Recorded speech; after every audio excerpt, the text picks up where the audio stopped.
Good morning and welcome everyone. Thank you for taking time from your busy schedule to attend our headquarters this morning for our press conference highlighting the results of Project Dusk. Please allow me to introduce the participants this morning. To my left is Deputy Chief of Investigations, Alvaro Almeida. He will highlight Project Dusk and the impact break and enters have within our community. Beside him is Inspector Michael Elliott, Financial and Organized Property Crimes, and beside him is Detective Sergeant Pat Smythe of the Integrated Property Crime Task Force. He will be talking more in detail about the work of his team and the results of Project Dusk. Additionally, we are very pleased to have Natalia in attendance. Natalia is a victim of a break and enter who has graciously attended to share with us an impact statement. I'll now turn the microphone over to the deputy. Morning, my name is Alvaro Almeida. I am the deputy in charge of investigations here at York Regional Police. And today we're here to share the results of Project Dusk, a significant investigation into residential break and enters. And we want to talk about the impact of these crimes and those that are behind them. Before we get started, I wanted to acknowledge that Police Service Board member and Mayor of Newmarket, Mr. John Taylor, is here with us today. Thank you for attending our event. Residential break and enters are categorized as a property crime. And all too often, these are discounted as somehow being less important, less serious. But ask residents who have been the victim of these crimes how they feel about these acts.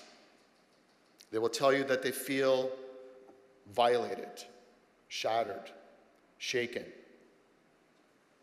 And in many cases, walking into homes that have been ransacked, windows smashed, doors kicked. Priceless, sentimental items gone.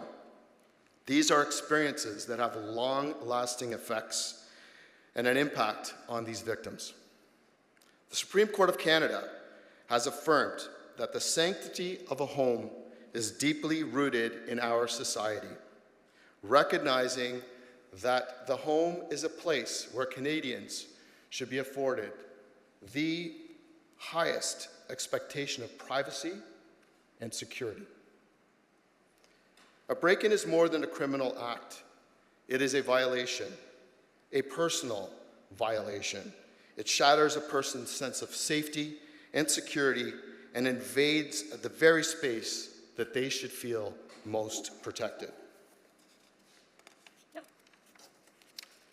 That's why property crimes like break and enters are taken very seriously here at York Regional Police.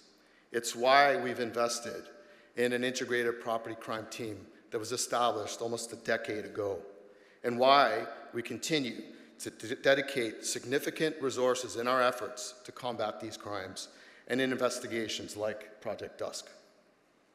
I'm joined here by Inspector Mike Elliott of the Financial and Organized Crime Bureau and Detective Sergeant Pat Smythe, who leads the Integrated Property Crime Task Force. He will outline the work that the team has done during this investigation, which began in mid-2024 and culminated last week. During this project, teamwork, collaboration within our community and our law enforcement partners has led to the arrest of 20 individuals and who have been charged with 235 criminal offenses. Every single one of these individuals arrived in York Region from outside the borders of Canada. And we believe their sole purpose for coming here was to commit crime for profit. These suspects work in groups to target homes in York Region and throughout the Greater Toronto Area, where they use a variety of tools and techniques to break into people's homes, taking items of both monetary and sentimental value to their owners. Jewelry, handbags, electronics, clothing, cash, among other things. Many of these items are irreplaceable. Thankfully, I'm thrilled to announce that this investigation has not only helped disrupt these criminal groups in our communities, but also has led to the return of many of those items taken from their rightful owners. So far, tens and thousands of dollars worth of valuables are now back in the rightful hands of their owners. And today, you will hear a victim impact statement from a member of the community who's bravely volunteered to share her story of how her property was stolen by those arrested and recovered by YRP. I'm tremendously proud of the work this task force continues to do and accomplish each and every year in order to keep our residents safe and secure. Successful investigations like this one should make it perfectly clear to both our community and those that are targeting our region from beyond our borders that property crimes are not a victimless crime, that we will continue to make every possible effort, use every resource available to enforce the law. And those who show up in York Region to make victims of our local residents will be identified, will be arrested, and brought before the criminal justice system. We will also continue to equip our citizens with the tools and the knowledge that they need to protect their homes from break-and-enters. In November, the York Regional Police launched a crime prevention campaign featuring 6 steps that residents can take to make their homes less of a target, less appealing to criminals. These include ongoing content from the social media channels and on our website at yrp.ca. We've also delivered postcards to members of our community, both at their homes and in community hubs. These steps are very easy, but may greatly improve the odds that a criminal may walk past your home and make it less appealing for them to break in the first place. Things like installing security cameras, leaving interior and exterior lights on timers to make it look like someone is in the residence, cutting back trees and shrubs that obscure the entrance to your home, both in the front and back when possible. Close, lock, and secure all your windows and doors. Store valuables somewhere that it's unexpected. And something that I've said before when we're talking about auto theft or any sort of crime, get to know your neighbors. Communities that stick together are much safer when you know who's coming and going within your own community, and you're that much better, or you have a much better chance of being able to detect when suspicious behavior is ongoing in your community.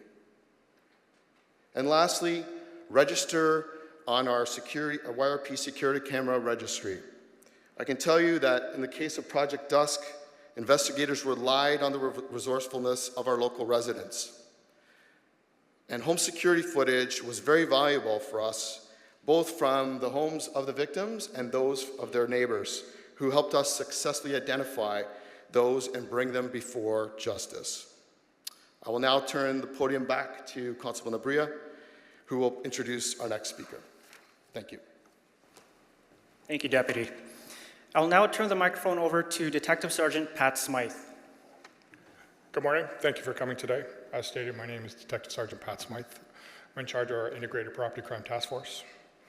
Project Dusk is actually, this is the second year we've run it. This is Project Dusk 24. It was developed to combat a significant rise in break-and-enters that occurs every year during the daylight savings time in the fall. York Region and the GTA experience the cyclical increase due to a direct linkage to crime tourism.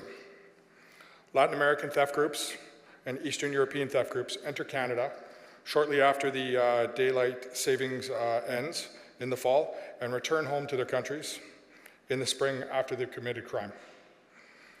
Project Dusk was a collaboration of efforts between the Integrated Property Crime Task Force and all the district criminal investigation bureaus and support of all the districts within York Regional Police, as well as the Canada Border Services Agency. The theft groups that I'm speaking of generally target residential homes between 6 and 10 p.m. Because residents have they've generally come home from work or they've returned home and left for groceries, family sports, going to the gym or going out for dinner. They wait until the residents are no longer at home.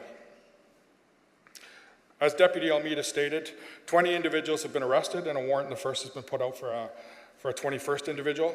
There were a total of 6 separate crime groups that were disrupted and dismantled during this project. These offenses that the Integrated Property Crime Task Force are investigating, they are truly a whodunit style of investigation that the men and women of Project Dusk really excel at investigating.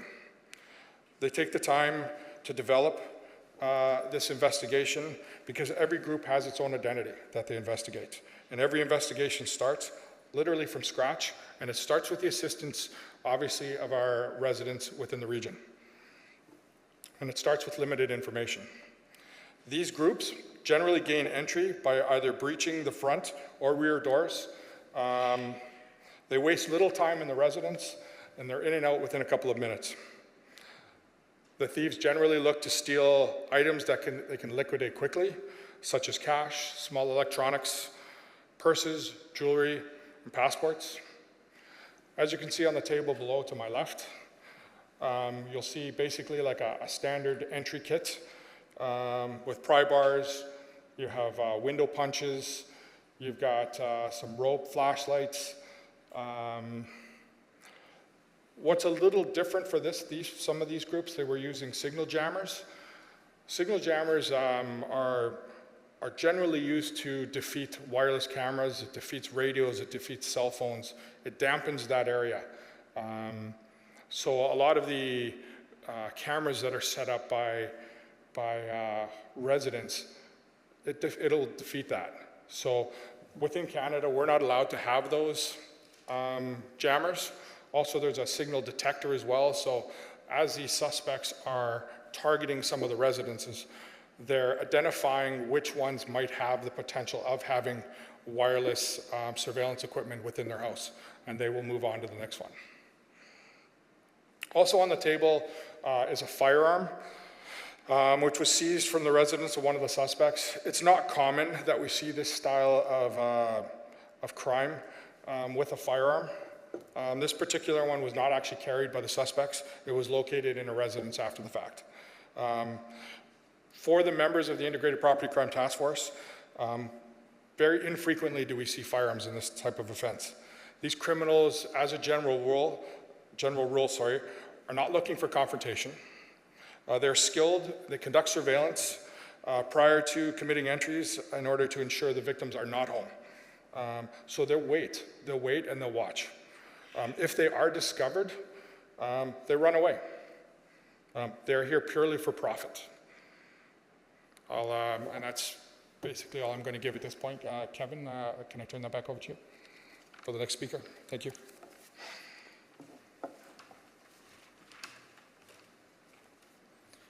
Thank you, Detective Sergeant Smythe. I would now like to call to the stage Natalia, who will be providing an impact statement. Hi, good morning, everyone. My name is Natalia, and I'm writing the statement on behalf of my mom and myself to express our deep pain and devastation we have suffered due to the break and enter that took place in our home. This is not just about stolen belongings. It is about the destruction of our sense of safety, our peace of mind, and the precious memories of my dad that will never be replaced.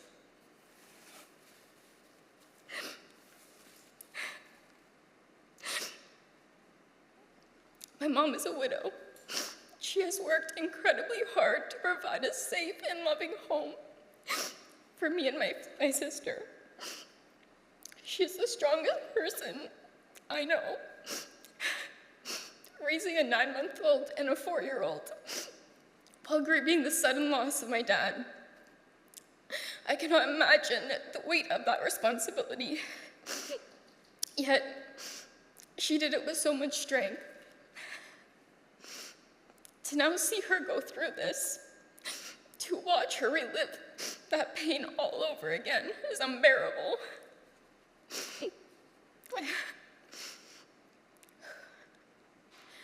I was at work when I received a broken message from my mom saying we had been broken into. She had left for exactly 1 hour to get her tires changed. 1 hour, that's all it took. We're almost always home. I work from home most of the days. And when my mom is working, I'm usually home. It took that rare time she left, and this happened. When she returned, the doors were left wide open, and at first she thought it was odd, but when she stepped inside and saw that the house was completely destroyed, she had realized what had just happened. We have several cameras, different cameras, but not a single one happened to work during that specific hour. I was panicking. I was at work. I had worked so hard to secure a job after graduating, and I had just started this position the week before. Suddenly, I found myself in a position where I had to explain to my coworkers, which are amazing people, who would never expect to hear something like this at work, what had just happened to me. I used our indoor camera to listen in, trying to make sure my mom was okay because she had stopped talking to me. I rushed home as fast as I could, and the moment I walked through that door, I knew nothing would ever be the same.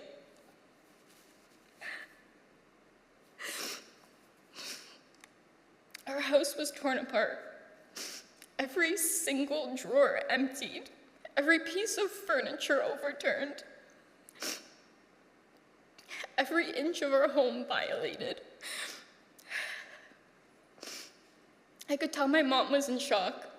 She wanted to cry, but being the rock she is, she tried so hard to stay strong for me and my sister.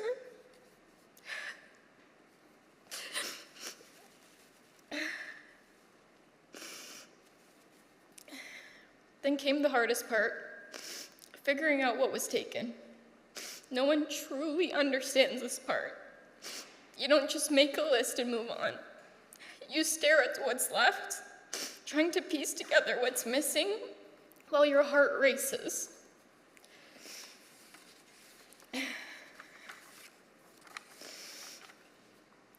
My mom knew exactly what she had feared losing most.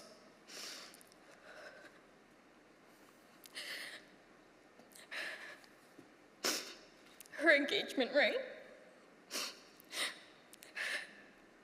the wedding bands, engraved with my mom and my dad's names and their wedding date. She couldn't even look in her own room. She still can't.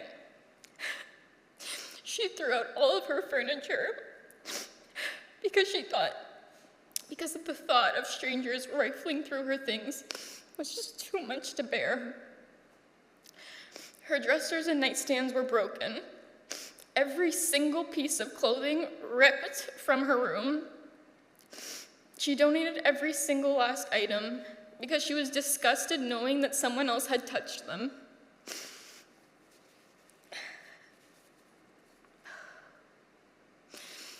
She hasn't slept in her room since. She sleeps in my room. And when I say she sleeps, she barely does. For weeks, she waited for me to fall asleep before going downstairs to pace back and forth, thinking where she went wrong. She couldn't even sleep for longer than 5 minutes. She even went to the eye doctor for her checkup, and they turned her away instantly. They said her eyes are too dry, and they had knew she'd been crying and lacking a lot of sleep. Neither of us ate for days. I was running on pure adrenaline, fueled only by the unbearable pain of knowing that not only my dad is gone, but now every single last piece of it was stolen from us.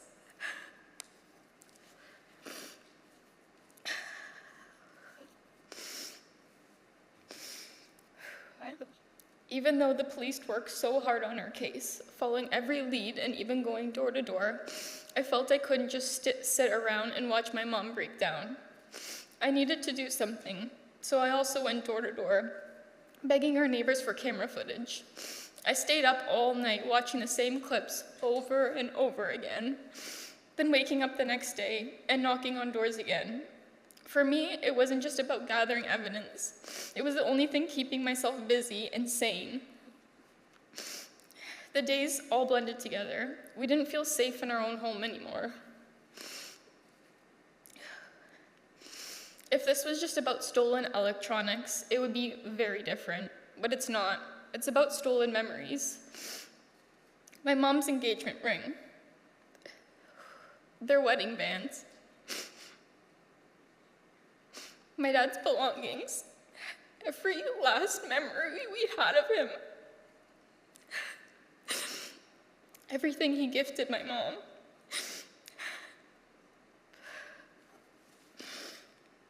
No amount of money could ever replace those things. They were reminders of love, of family, of a man who can never be replaced.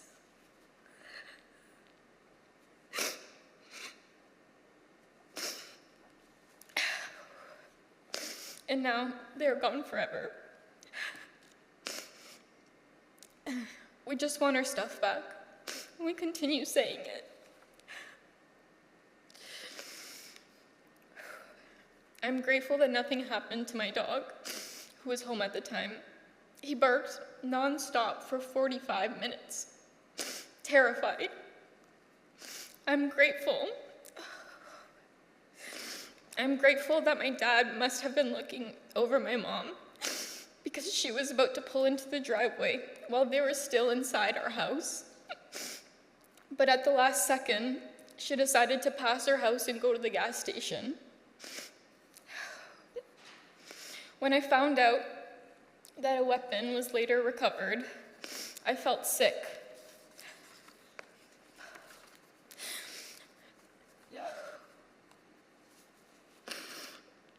Knowing that there was a chance that I could have lost the only parent that I have left.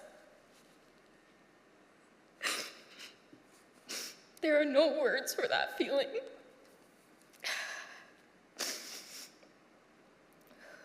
Every night, I lie awake asking myself, why us?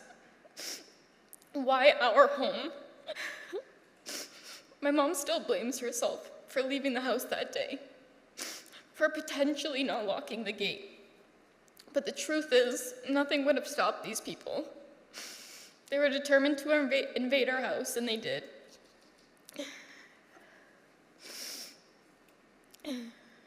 We're not the same people we were before. We're constantly on edge. I still can't go in our basement. I hear noise outside and immediately have a panic attack. When I work from home, I have to get up and check every sound, bracing myself to defend our home. I want these feelings to go away. I want to feel safe again. But I don't know if we ever will. People keep telling us it will get better, but no one actually understands what we're going through. No one understands what those stolen belongings meant to us. Losing my dad was already unbearable, but this feels like mourning him all over again.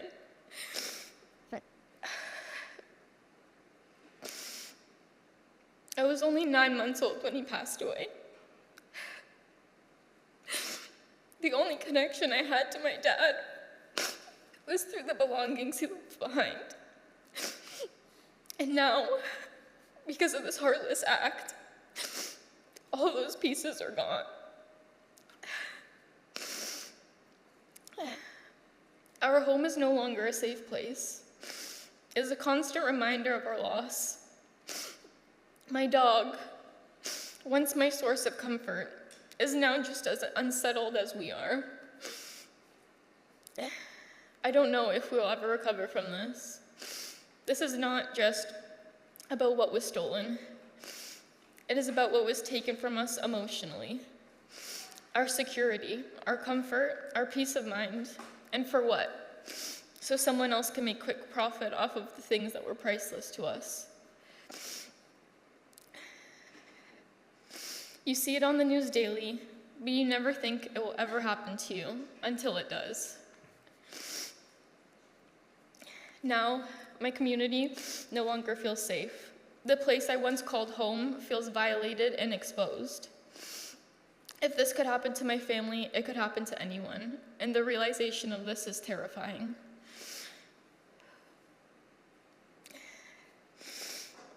I can only hope that justice is served and that no one else has to endure the pain my family has gone through, because no one should ever have to feel this way.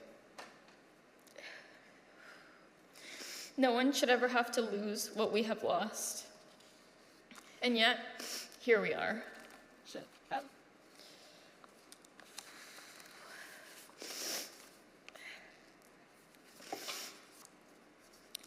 I just want to say thank you to everyone who works for the YRP for keeping our streets as safe as possible. I'm very grateful for those who work specifically on our case, who were able to recover a ring that meant a lot to us, and just the way it made us feel knowing that we were able to gain this back meant the absolute world. I know this is hard work, and my family is so incredibly grateful for each and every one of you. Thank you. That concludes our presentation of Project Dusk.